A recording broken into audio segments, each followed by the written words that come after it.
If Cebu is considered as the Queen City of the South, dili kalimod nga ang lungsod sa Argao maong Princess Royal sa Sugbo.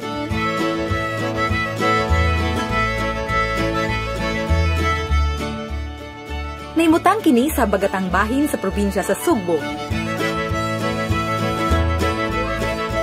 And even though the town is 68 kilometers away from Cebu City, it ranks as a first-class municipality.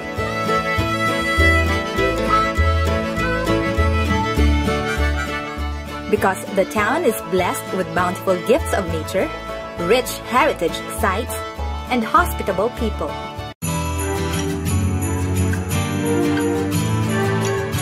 Bisan sa pagkamoderno na sa atong panahon karon, ang Argao naningkamot nga mo catch up niini, but at the same time naningkamot gihapon sa pagtipig sa ilang kabilin isip Argawanon. Kung makabatik ka sa lugar nga Argao, dili ba tablia, torta ug tuba ang mga pagkaon nga imong ma-associate niini? Apan aduna pa sila ikadalit nga nilahing pagkaon nga angayang ikapasigarbo sa matag Argawanon bunga sa ilang innovative idea ug pamaagi.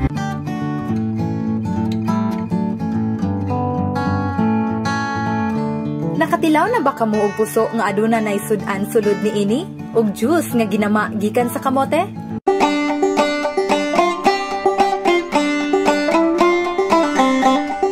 In today's episode of Kusina Sugbo, we give you an interesting episode about these two unique, delicious, and healthy food fresh from Argao.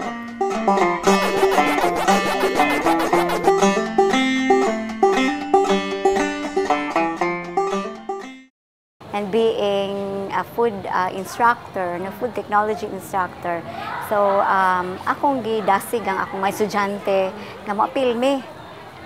So our concept was innovating the puso.